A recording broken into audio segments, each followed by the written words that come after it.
1985년 10월 25일 전라남도 무안군 망원리에서 태어난 박나래는 재치, 성실함, 그리고 나 혼자 산다, 개그 콘서트, 넷플릭스 박나래, 농염주의보 등의 TV 프로그램을 통해 시청자와 소통하는 능력으로 유명한 한국에서 가장 사랑받는 코미디언 중 한 명입니다. 거의 20년에 걸친 경력 동안 그녀는 많은 어려움을 극복하여 한국 엔터테인먼트 산업에서 회복력과 재능의 상징이 되었습니다. 그러나 화면 속 밝은 미소 뒤에는 박나래의 삶이 깊은 슬픔, 끊임없는 노력, 그리고 그녀가 거의 공유하지 않는 개인적인 고통으로 가득 찬 감동적인 이야기입니다. 사랑하는 사람의 상실, 직업의 압박, 사랑과 결혼에 대한 두려움까지 박나래는 기복이 가득한 여정을 거쳤습니다. 이 글은 그녀의 삶을 세세하게 탐구합니다. 가장 큰 슬픔부터 성공과 실패, 그녀의 목표, 사랑과 결혼, 상상 속 비극적 결말, 슬픔을 함께 나누는 가상의 남편, 그리고 그녀가 연기하는 캐릭터의 슬픈 결말까지. 박나래의 삶에서 가장 큰 슬픔은 아버지의 죽음이었습니다. 이 사건은 어린 시절부터 그녀의 가슴에 깊은 상처를 남겼습니다. 박나래가 서울의 고등학교에 다닐 때 아버지의 죽음은 한국의 중요한 명절인 추석 직전에 갑자기 세상을 떠났습니다. 아버지의 건강은 좋지 않았지만 갑작스러운 죽음은 그녀에게 큰 충격과 슬픔을 안겨주었습니다. 무안의 시골 중산층 가정에서 자란 박나래는 아버지가 가족을 사랑하는 근면한 사람이라고 생각했지만 아버지는 감정을 명확하게 표현하지는 않았습니다. 그 상실은 감정적으로 고통스러웠을 뿐만 아니라 세상에서 자신의 자리를 찾으려는 젊은 여성에게 큰 충격이었습니다. 그녀는 2020년 집사부일체에서 아버지의 죽음으로 인생이 얼마나 짧고 연약한지를 깨달았고, 이는 매 순간을 최대한 충실하게 살아가려는 동기가 되었다고 밝혔습니다. 하지만 이 슬픔은 완전히 사라지지 않았습니다.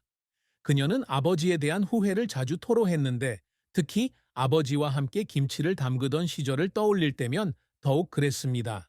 그녀는 아버지의 추억을 간직하고자 이 전통을 이어가려 노력했습니다. 박나래는 아버지의 죽음 외에도 외모에 대한 사회적 편견과 관련된 또 다른 슬픔을 겪었습니다. 전통적인 미를 중시하는 연예계에서 활동하는 여성 코미디언으로서 그녀는 종종 한국의 미의 기준에 맞지 않는다는 평가를 받았습니다. 작은 체구와 자연스러운 코미디 스타일 때문에 화려한 스타 대신 재미있는 친구라는 꼬리표가 붙었습니다. 2022년 오은영의 골든 상담센터 인터뷰에서 그녀는 특히 경력 초기의 외모에 대한 언급이 자신에게 깊은 상처를 주었다고 고백했습니다. 그녀는 외로움을 느꼈고 외모보다는 재능으로 인정받기 위해 고군분투했습니다. 자신감과 유머로 극복한 이러한 편견은 그녀에게 깊은 슬픔을 남겼고 자신의 가치를 증명하기 위해 2배로 노력해야 한다는 생각에 사로잡혔습니다. 박나래가 공유한 또 다른 슬픔은 그녀의 삶에서 중요한 역할을 했던 할아버지와 할머니를 잃은 슬픔이었습니다. 그녀는 나 혼자 산다 에피소드에서 특히 가족의 김치 담그기 전통을 이야기할 때 조부모님에 대한 깊은 애정을 자주 언급했습니다. 2023년에는 할아버지가 돌아가신 후 할머니의 건강이 악화되기 시작했고, 이로 인해 할머니와 더 많은 시간을 보내지 못한 것에 죄책감을 느꼈다고 털어놓았습니다. 2025년 할머니가 돌아가시자 박나래는 활동을 잠시 중단하고 목포로 돌아와 상복을 입었습니다. 그녀는 사랑과 전통적인 가치관으로 자신을 키워주신 조부모님을 잃은 것이 인생에서 가장 큰 고통 중 하나였다고 말했습니다. 이런 슬픔은 2024년 나 혼자 산다에서 할머니가 만들어주신 김치를 먹던 시절을 회상하며 김치를 담그던 중 눈물을 흘리는 장면에서 여실히 드러났다. 마지막으로 박나래의 인생에서 또 다른 가슴 아픈 사건은 2025년 4월 자택에서 발생한 강도 사건이었습니다. 그녀는 4월 7일 수천만 원 상당의 귀중품이 도난당했을 때 강도 사건을 발견했습니다. 이 사건은 재산 피해를 입혔을 뿐만 아니라 그녀를 극심한 스트레스 상태에 빠뜨렸습니다. 나 혼자 산다의 한 에피소드에서 그녀는 강도 사건 이후 8일이 8년처럼 느껴졌다고 말했습니다. 언론의 끊임없는 보도와 여론의 압박 속에서 며칠을 보냈습니다. 결국 도난당한 물건을 되찾고 사건은 해결되었지만 이 경험은 그녀에게 불안감과 트라우마를 남겼습니다. 특히 그녀는 항상 자신의 집과 개인 바, 나레바를 가장 안전하고 사적인 장소로 여겼기 때문입니다. 박나래의 커리어는 많은 어려움을 극복하고 큰 성공을 거두는 동안 영감을 주는 여정이었지만 실패와 눈물의 순간도 겪었습니다.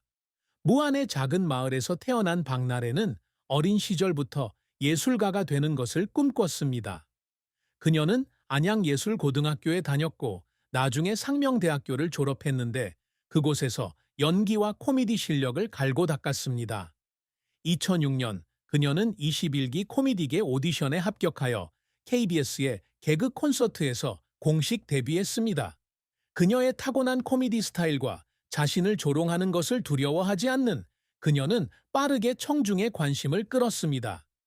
그녀의 개그 콘서트와 이후 코미디 빅리그에서의 공연은 그녀가 전통적인 규칙을 깨는 것을 두려워하지 않는 독특한 여성 코미디언으로 자리매김하는 데 도움이 되었습니다.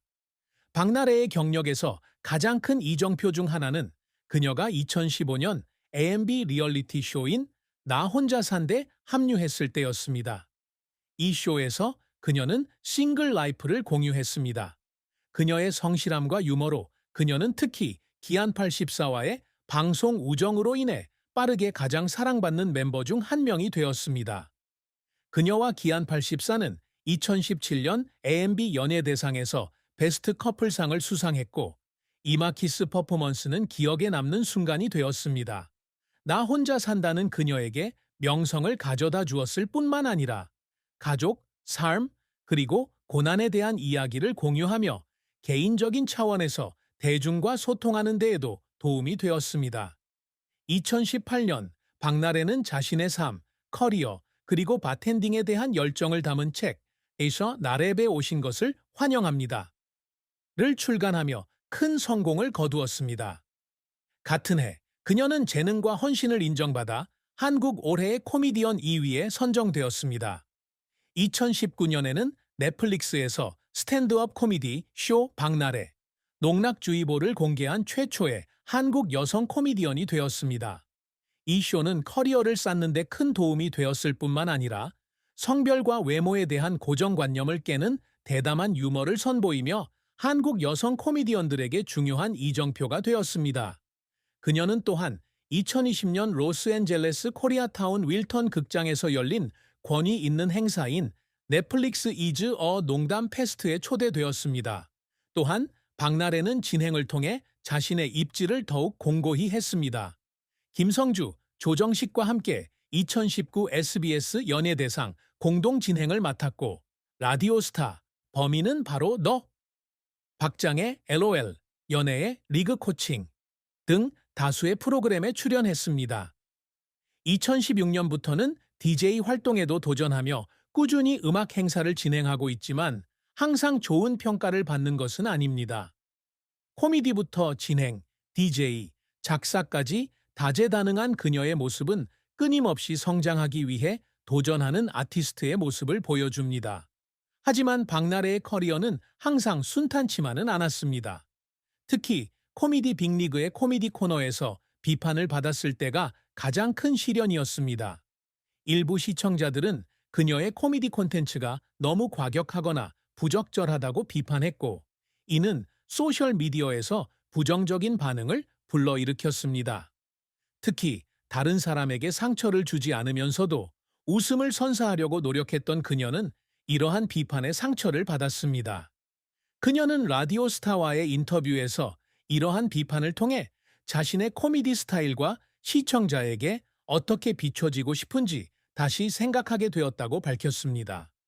또 다른 어려움은 2018 AMB 방송연예대상에서 후보에 오르고 많은 기대를 모았음에도 불구하고 대상을 수상하지 못한 것입니다. 대상은 그녀가 존경하는 또 다른 아티스트 이영자에게 돌아갔지만 박나래는 실망감을 감추지 못했습니다. 그녀는 시상식 후 많은 눈물을 흘렸다고 고백했는데 질투 때문이 아니라 시청자와 동료들의 기대에 부응하지 못했다는 생각 때문이었습니다. 이러한 순간들은 비록 가슴 아팠지만 그녀가 성장하고 발전하기 위해 노력하는 데 도움이 되었습니다. 박나래를 눈물 짓게 한 노력은 실패뿐 아니라 직장의 압박감에서도 비롯되었습니다. 코미디언으로서 그녀는 시청자들의 눈에 신선함을 유지하기 위해 끊임없이 자신을 재창조해야 했습니다. 나 혼자 산다의 한 에피소드에서 그녀는 프로그램 촬영, 코미디 연기, 행사 참석 등 빠듯한 일정으로 지칠 때까지 일했던 날들이 있었다고 털어놓았습니다. 개인적인 어려움 속에서도 항상 밝고 유머러스해야 한다는 압박감에 대해 이야기하며 눈물을 흘린 적도 있습니다. 박나래, 농염주의보를 준비하며 몇 달 동안 대본을 쓰고 연습했고 밤늦게까지 작업하는 경우도 많았습니다. 그녀는 시청자와 자신을 믿어준 사람들을 실망시키지 않으려고 잘해야 한다는 압박감에 방에서 혼자 울기도 했다고 털어놓았습니다. 박나래가 항상 이루고자 노력하는 성과는 그녀의 커리어뿐 아니라 사회에 기여하고 싶은 가치관에서도 찾아볼 수 있습니다. 그녀의 가장 큰 목표 중 하나는 웃음을 통해 감동을 주는 코미디언이 되는 것입니다.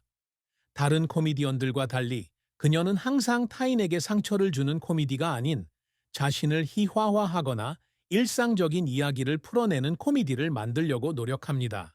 이러한 진정성은 시청자들에게 사랑받는 긍정적인 이미지를 구축하는 데 도움이 되었습니다. 2017년 베스트 커플상을 수상하고 MBC 연예대상 대상 후보에 오른 것은 양질의 웃음을 선사하려는 그녀의 노력을 증명합니다.